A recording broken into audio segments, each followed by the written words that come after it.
Have you ever wondered what makes playing Kompa so difficult for me, but so easy for other people? You've been trying to play Kompa for a long time, but you just can't understand the structure, the culture. You can't understand the rhythm, the timing. It makes no sense to you. And which is why in this video, I'm about to break down this exact structure way of how I could get you to play Kompa. Now, I have been able to play Kompa since I was a kid, basically. Since I was 7 years old, I was able to play Kompa. And that journey wasn't that easy as you may think, but I still did it. I still did it, but it was all because of this one teacher. This one teacher changed how I play Kompa, and it drastically got me to play Kompa within only a few months. All right, now hear me out. Now this method I'm about to teach you, I wish I had this when I was younger, because I would have been so much way better. I would have been crazy. Now this Kompa method I'm about to teach you, it's about chords that make you have a more Haitian sound effect to it, type of flow. Now you'd be like, what are you talking about, a Haitian sound effect? Well, here's an example, right? Also, before I get further into this video, I want you to try out this free guide. It's gonna guide you through how to play the guitar effective enough so that you could be able to play Kompa. And if that's something you wanna do, go ahead and check the link in the description. Here's the regular way. Now here is the Haitian sound effect, right? Hear the difference off the rip. And that's what I'll be teaching you right now. So the first stage when it comes to learning Kompa is learn 3 chords: G, C, and D. Now, if you don't know how to play those, I recommend going on YouTube. There's billions of videos that'll teach you how to play the G, C, and D chord. Now let's say you already know the G, C, and D chord. The next part is one of the most important parts, because if you skip this step, you're not going to be able to play Kompa to the full extent. How you strum will change the whole scenario for you. People's eyes will literally blow up the minute you start learning how you start to strum, right? The best ways of how I strum is by first understanding that the E, A, and D strings are the bass, and the G, B, and E strings are, I'll say, the solo strings, right? Just call it that for now. So I start off by playing the A string. Depends what chord you're playing. If you're playing the C chord, the root note will most likely be right here on the A string, right? Because that's the bass, that's like heaviest note. A. If you're playing the G chord, it'll most likely be the E string. And for the D chord, it'll most likely be the D string. Now you understand that, please take notes. This part is really important. This one part, super critical. Now that you understand bass notes, here's where the second part of this chorus Haitian sound effect theme, here's the second part to this. Now once you play the bass note, you want to pull up on the last 2 strings or 3 strings, depends how you're feeling. So let's say you're playing the G chord. All you want to do is pull up. Pull up quick. There you go.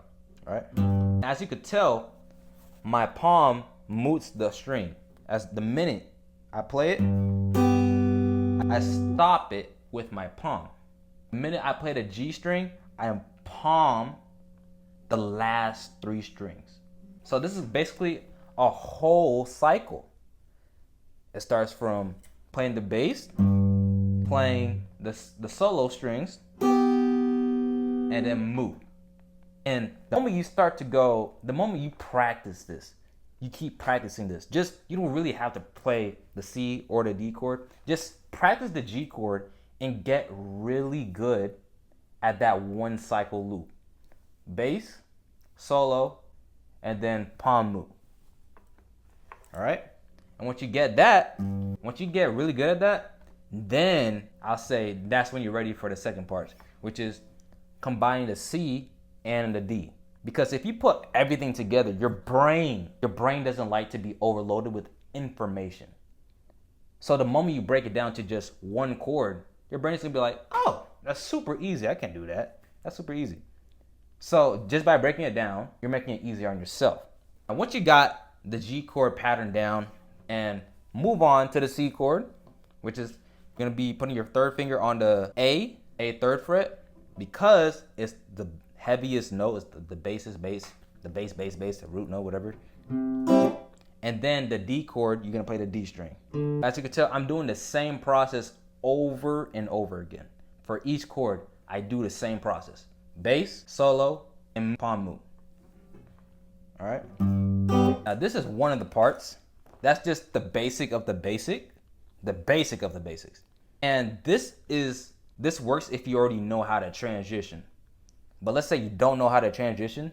Probably already have another video that I recommend you to try out, because it'll be a lot easier for you, especially if you're a complete beginner and you don't know how to play the guitar at all.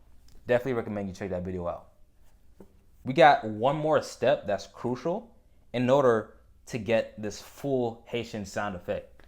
And that one part is the beat, the rhythm. If your rhythm is off, you're not gonna sound good at all. It's like, I don't know how to explain it, but you're not gonna sound good, basically. If you play with other people, you might as well go sit down, because they ain't gonna sound good. I'm sorry, just letting you know. Just go put the guitar up, it ain't gonna sound good. But at least understand this one concept before you leave this video. All right? So Matthew, what is going on with this? Is this wrong? Is this chord bad? Oh, it is. So Matthew, how do you get good at playing the beat, especially when it comes to Kompa? Throughout my years, I've been testing things on myself. My teacher actually taught me multiple ways of how you do it. But the key thing I'm going to tell you right now that got me through it is the reps. One of the key, most important parts, the reps. The more you do it, the better you get at it. It's most likely it applies to cooking, driving a car. The more you do it, the easier it gets, and the less you have to think about doing it. It's like automatic. And since I've been doing it for so long, it's just automatic to my brain. So I'm telling you, once you start to do something over and over again, it becomes automatic. It won't become uncomfortable for you at all. But if you're in that beginning stage, here's how you could get good at the beat. I recommend you go on YouTube and you type in 45 BPM, and it's basically gonna show you a whole tick beat, right? I'll give you an example. So this is a slow beat. And all I'm gonna do now is stick to one chord and go with the flow. What you could do is just strum first.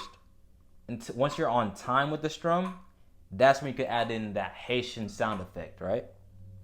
So here's my example.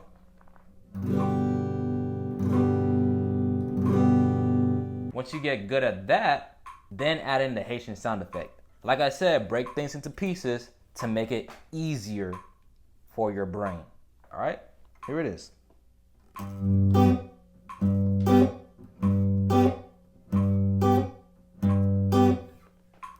As you can tell, it might be some weak spots you might be in right now is whenever you pull up, you're a little bit slow. For example, you might be on time with the bass string, but your pull-ups are slow. Or maybe it's your palm moving that's taking so long and it sounds like this. Hold on.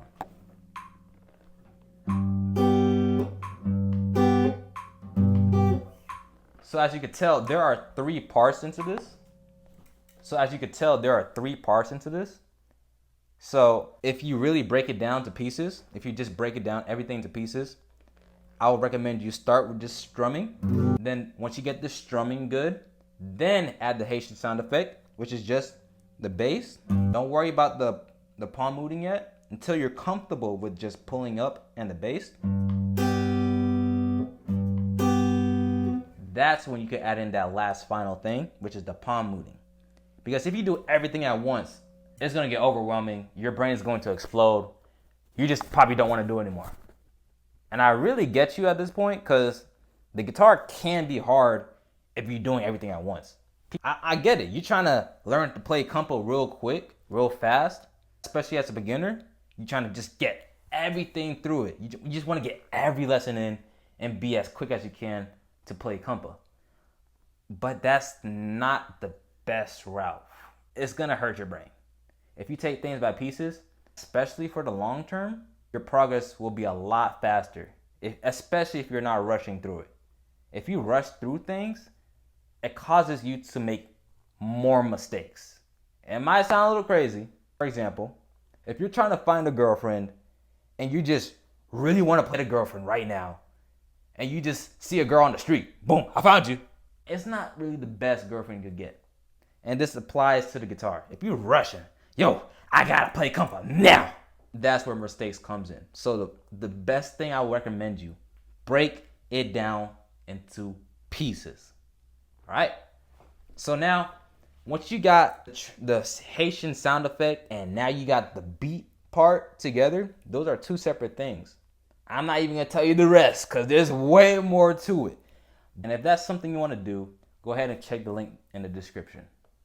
It's gonna guide you through how to play the guitar effective enough so that you could be able to play Kompa. And if that's something you want to do, go ahead and check the link in the description. If you want more tutorials, feel free to watch this next video right here, and I'll see you in the next video. All right, that's that.